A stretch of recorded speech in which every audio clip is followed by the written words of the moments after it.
So let's start out. So what we'll do on this one is, Maui, give me one of yours. What is the first inaugural hot take? And as I say, it can be, you can make it as funny as you want on the initial hot take. So you phrase it. What is the hot take? We don't know these, by the way. We're going to do all these fresh. Go on.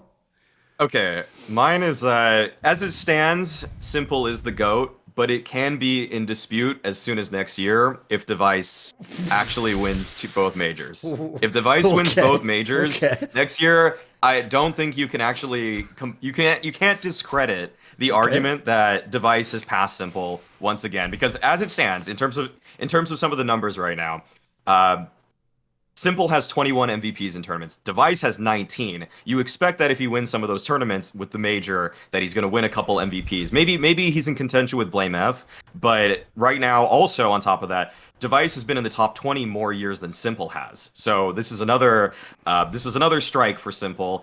And also, we've just seen lately what s1mple's record is in major finals. Like, he's not looking too hot there, whereas dev1ce, he's got a spotless record right now. And that's what so many people care about when it comes to big moments, big games, are you winning in the grand finals when you find yourself there? And yeah, it's a bit of a journey that we have to go on to even entertain this point right now. But I'll say that if dev1ce and Astralis level up in 2023, if they win both majors, you could easily argue that dev1ce has become the GOAT of CSGO.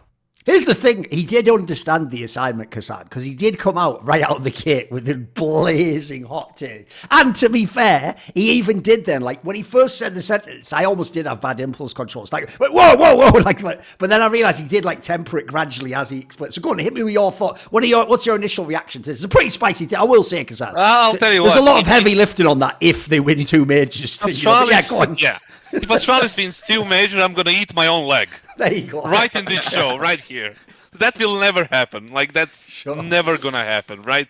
But to take your point, it's just dev1ce overcoming s1mple. It's just too difficult at this point. Maybe from 2019, if you like keep playing on the same level, playing the same events all the time, Astralis getting their stuff together, right, without this turbulence, yes, that would be a valid point for him to overtake it. But right now, you said that he's got a spotless track. He didn't play for more than a year at all. Nothing. And now he returned. They played this tier 3 event. They lost immediately. Actually, the second match, he played well. I'll give him that. But it's just a mountain. It's just picture like Mount Everest and then double it, and then he has to go naked just to climb it to get to that to win your point. Sure. So it's just so far away. I don't. Obviously, dev1ce is a Hall of Fame player. Like, let's not forget that. You said 19 MVPs, 4 majors, the big era behind Astralis. But getting to the s1mple slayer, contesting his GOAT status is just too far for dev1ce right now. No chance.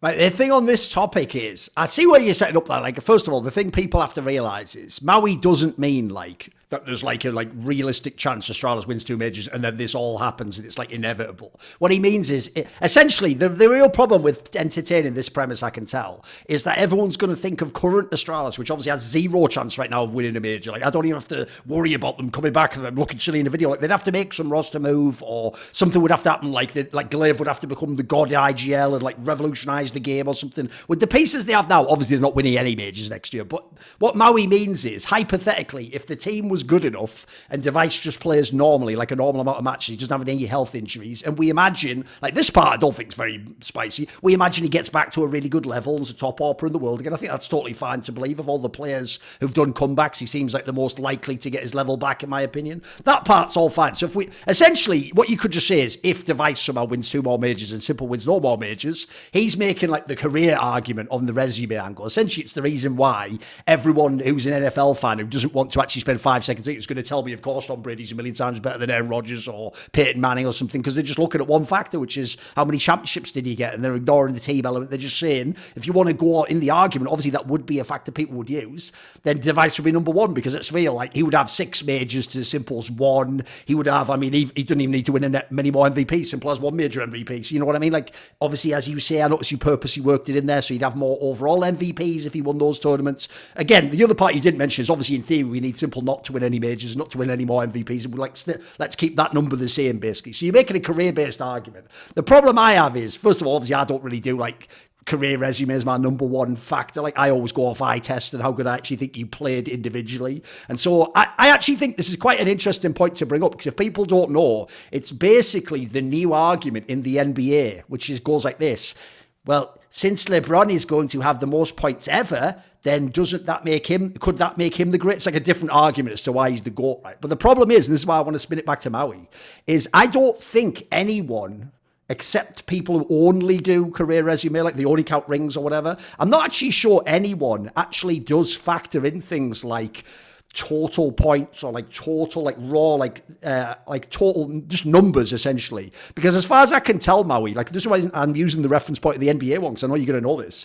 Let's be real, like LeBron could play 10 more years and win a couple more rings, and I'm pretty sure everyone who thinks Michael Jordan's better is never going to say LeBron is better than them, because they're actually doing, let's be real, a qualitative analysis. They're not trying to do it on quantity. They're just saying, with my eye test, I think like Michael Jordan was more clutch or would dominate in a final more, individually is better. That's what they're saying. And so realistically, it's why I actually think, by the way, GOAT discussions are really interesting. People just don't do the groundwork. Because, for example, I always want to know this when people do GOAT discussions.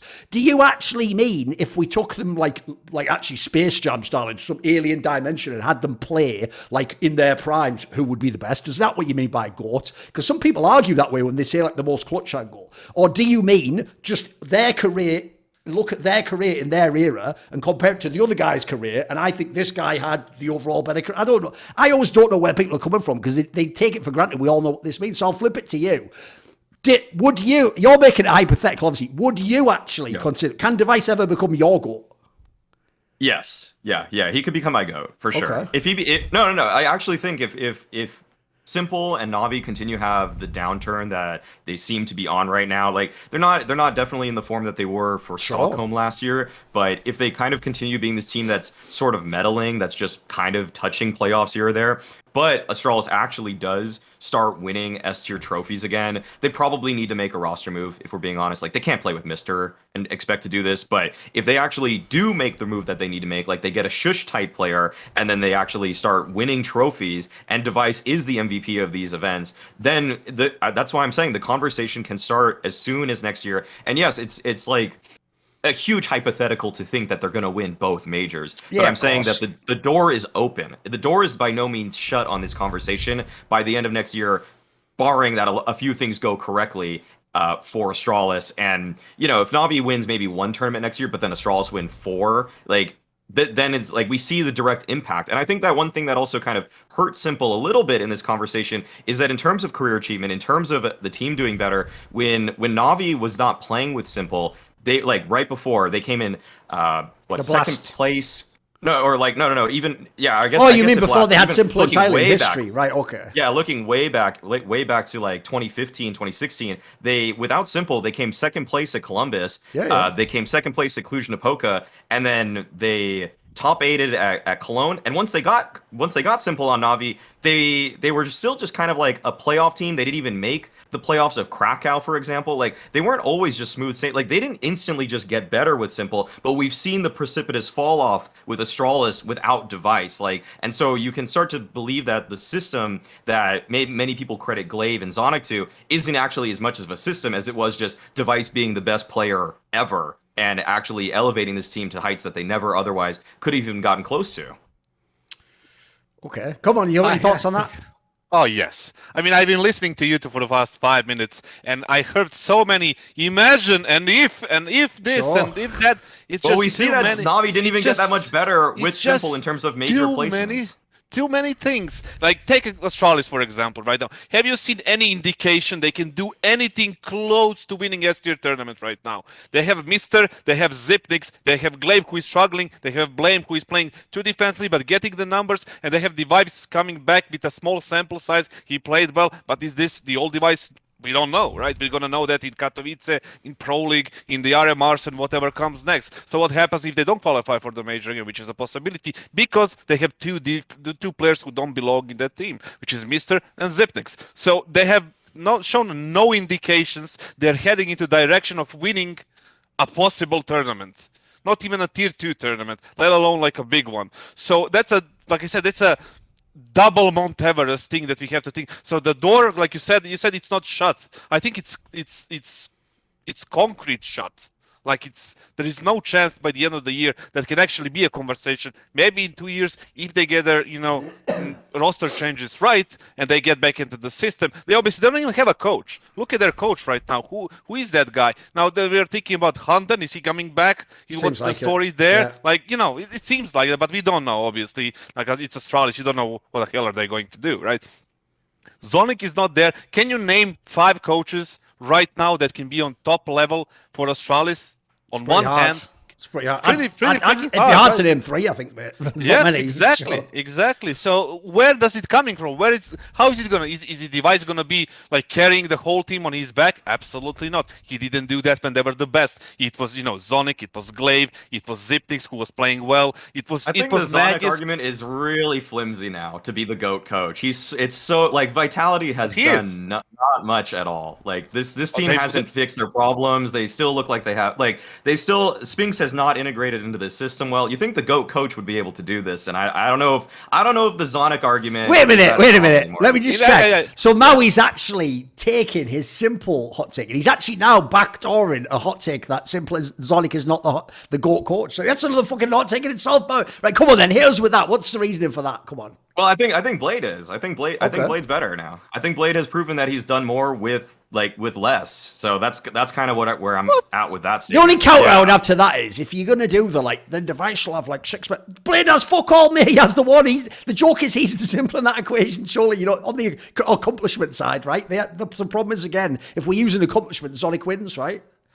That's why I've always thought it's tough to I mean, you said he's done more with less. He has the best freaking player in the world of all time in the team. But nobody gives less. That's more. but the thing is, no, he has. But the thing is that Zonic had an IGL that people respect to this day. Nobody's giving Boomich credit. I give Boomich a lot of credit, but I know that nobody else does. And maybe if you want to take that side, you can't say that one thing that Blade is not an incredible coach or a better coach than Zonic, and then say that Boomich is a worse IGL than Glaive. These statements themselves are just conflicting. If Glaive is the GOAT IGL and Zonic's the GOAT coach, then what is Blade for winning what he's won with Boomich, who people consider a laughingstock? He's close second. That's what he is. Close second. He's up there. I'm not arguing that he's not up there. He's definitely up. He's made some incredible lineup changes with Beat and Perfecto, and you're getting Boomich to be the IGL of that team that clearly has problems, internal problems, managing to be the best team in the world right now. So I give him credit for that. But overall, the system that Zonic and Glaive together created with the help of the other players was unique at the time, and it was a game changer. And that's how they won 4 majors, multiple titles, and that's why I would put him, as a number 1, and then Blade as a number 2, Zeus maybe as a number 3 at this moment, right? But Zeus is retired, he doesn't care about it anymore, so he's not in the equation anymore. So Zonic, and then close second. I can't say that Zonic is far better, but I can't say that he's worse. So I would just put him as a number 1, simply because his team is the one that changed the game of Counter-Strike back in 2018 and 19. And some of the by the way, 2 things to say. One, just as an aside, this is also why I actually thought Kassad would be a good third person, Maui. Because if people don't know, if Kassad doesn't agree with you, he'll never agree with you. So it's just about you can explicate why they disagree with you, but you're never just going to convince. That's actually one thing. There's the other thing. A lot of people on desks, for the sake of time and the premise, they'll just be like, yeah, go with that, whatever. He's not going to. So already it's okay because we're going to give our spicy takes and we're going to stick to our own guns. So there's that. And then the other thing is I want to quickly push back on one thing, Maui, and then we'll go to the next hot take, even though you did actually backdoor a second, almost equally spicy hot take into the equation. My pushback is just this, because I want to get where you're coming from on this. I understand that take you made a while ago of Simple hasn't done that well in some of these finals, it's true in Cologne and Antwerp finals. You expected if he played normally they'd just win the game. They probably would. So that was a little bit disappointing. But one thing I didn't get, because I don't really agree with it, is that take you had, because it's tied into this, where you were saying that Simple's individual status as the GOAT was in question, but then you said because of people like Monacy. The reason why that's crazy to me is this, because Monacy hasn't even done on 1 year, that would be Simple's worst year yet. And so the problem I have with that discussion, here's what's different, okay? What makes the major discussion different, if you go on a number of majors, puts you in the convo for best ever, is winning a major is binary. Like, if you win the major, I can't win the major. So every time you win the major, by definition, you catch up to me. Like, actually, yeah, if dev1ce doesn't win any more majors and Simple wins them all, suddenly it'll be Simple 4 and dev1ce 4 because he'll stay at 4, right? The problem with play is, one, while you're playing, let's say Monacy becomes the best player in the world. If Simple's like number 3 player in the world, he's still like adding to his own resume. And then let's be real. I think people really don't appreciate how insane the longevity of Simple at the top is. Like, for real, guys, before Simple, if you did that for 1 year, you would instantly be a GOAT contender of all time. That's why, like, Kenny S said, dude, he didn't even do it for a year, and he was instant contender number 1. If you were like Olafmeister, by the way, that's like 1 year. If you were Shocks, like, let's say split it up. That might be like, let's say like 8 months, but like 3 times, but over a 5-year span. Simple just did it from like the beginning of a 5-year span to the end of a 5-year span. And at worst, people were saying he was a 1B to ZWoo for like 1 or 2 years. Like that, I don't think, like, there's no, like, if someone does that, like, there's only one guy ever did that. One guy ever did that. And I'll be real. The reason I find Simple, I actually am in awe of his play. Because to this day, I don't know how he did it, mate. I still don't know sometimes when he's at the top level. In fact, I even often go the other way, mate.